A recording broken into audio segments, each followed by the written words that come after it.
नमस्कार दोस्तों, आप सभी का मेरे इस YouTube चैनल में स्वागत है। आज की इस वीडियो में मैं आपको सुनाऊंगी कार्तिक मास की रमा एकादशी व्रत की कथा और उसका महत्व। युधिष्ठिर ने पूछा, जनार्दन, मुझ पर आपका स्नेह है, अतः कृपा करके बताइए, कार्तिक के कृष्ण पक्ष में कौन सी एकादशी होती है। भगवान श्री कृष्ण बोले, राजन, कार्तिक के कृष्ण पक्ष में जो परम कल्याणमयी एकादशी होती है वह रमा के नाम से विख्यात है। रमा परम उत्तम है और बड़े बड़े पापों को हरने वाली है। पूर्व काल में मुचुकंद नाम से विख्यात एक राजा हो चुके हैं जो भगवान श्री विष्णु के भक्त और सत्य प्रतिज्ञ थे। निष्कंटक राज्य का शासन करते हुए उस राजा के यहाँ नदियों में श्रेष्ठ चंद्रभागा कन्या के रूप में उत्पन्न हुई। राजा ने चंद्रसेन कुमार शोभन के साथ उसका विवाह कर दिया। एक समय की बात है, शोभन अपने ससुर के घर आए। उनके यहाँ दशमी का दिन आने पर समूचे नगर में ढिंढोरा पिटवाया जाता था कि एकादशी के दिन कोई भी भोजन न करे, कोई भी भोजन न करे। यह डंके की घोषणा सुनकर शोभन ने अपनी प्यारी पत्नी चंद्रभागा से कहा, प्रिय, अब मुझे इस समय क्या करना चाहिए, इसकी शिक्षा दो। चंद्रभागा बोली, प्रभु, मेरे पिता के घर पर तो एकादशी को कोई भी भोजन नहीं कर सकता। हाथी, घोड़े, हाथियों के बच्चे तथा अन्यान्य पशु भी अन्न, घास तथा जल तक का आहार नहीं कर पाते। फिर मनुष्य एकादशी के दिन कैसे भोजन कर सकते हैं। प्राणनाथ, यदि आप भोजन करेंगे तो आपकी बड़ी निंदा होगी। इस प्रकार मन में विचार करके अपने चित्त को दृढ़ कीजिए। शोभन ने कहा, प्रिय, तुम्हारा कहना सत्य है, मैं भी आज उपवास करूँगा। देव का जैसा विधान है वैसा ही होगा। भगवान श्री कृष्ण कहते हैं। इस प्रकार दृढ़ निश्चय करके शोभन ने व्रत के नियम का पालन किया।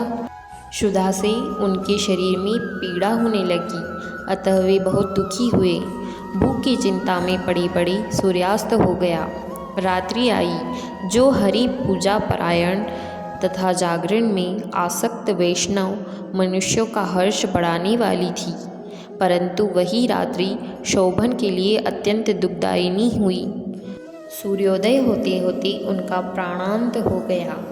राजा मुचुकंद ने राजोचित काष्ठों से शोभन का दाह संस्कार कराया।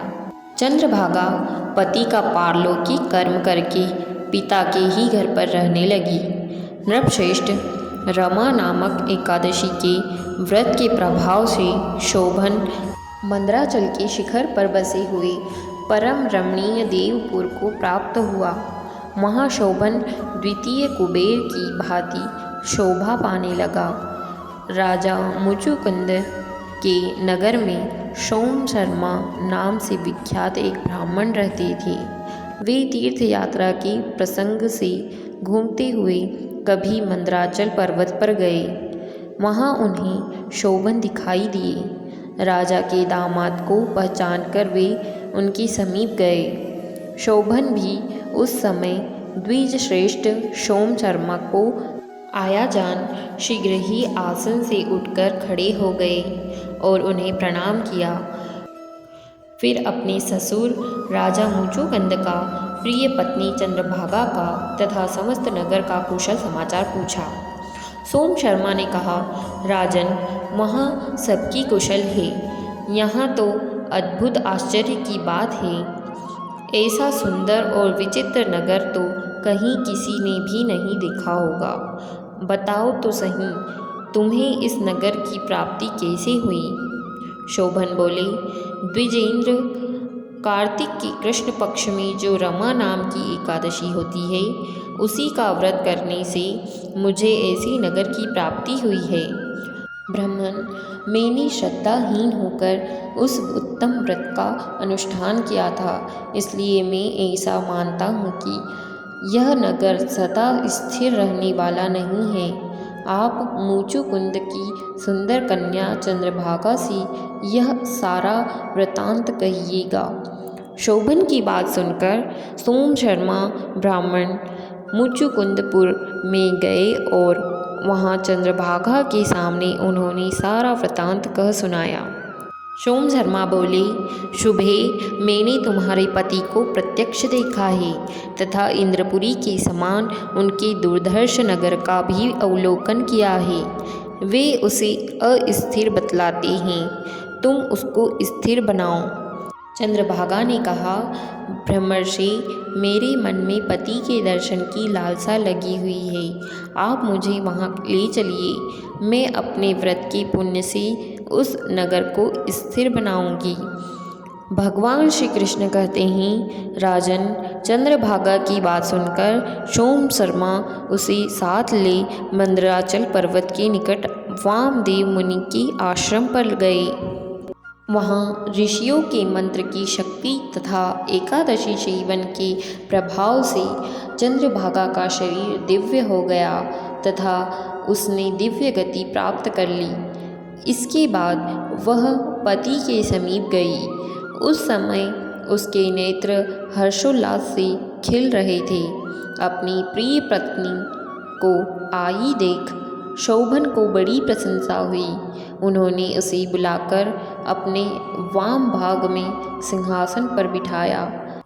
तदंतर चंद्रभागा ने हर्ष में भरकर अपने प्रियतम से यह प्रिय वचन कहा, नाथ, मैं हित की बात कहती हूँ, सुनिए।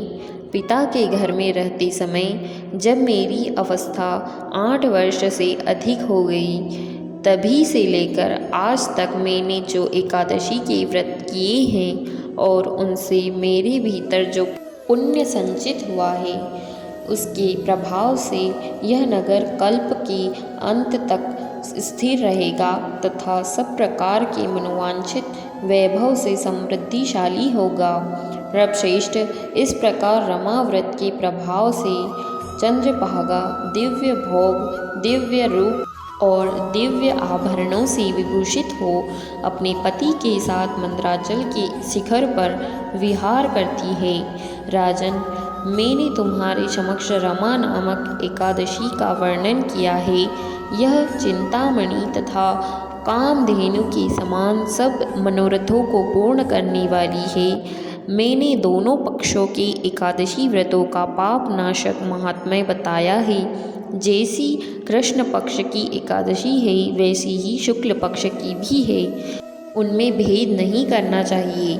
जैसे सफ़ेद रंग की गाय हो या काले रंग की, दोनों का दूध एक सा ही होता है, इसी प्रकार दोनों पक्षों की एकादशियाँ समान फल देने वाली है। जो मनुष्य एकादशी व्रतों का महात्म्य सुनता है, वह सब पापों से मुक्त हो श्री विष्णु लोक में प्रतिष्ठित होता है।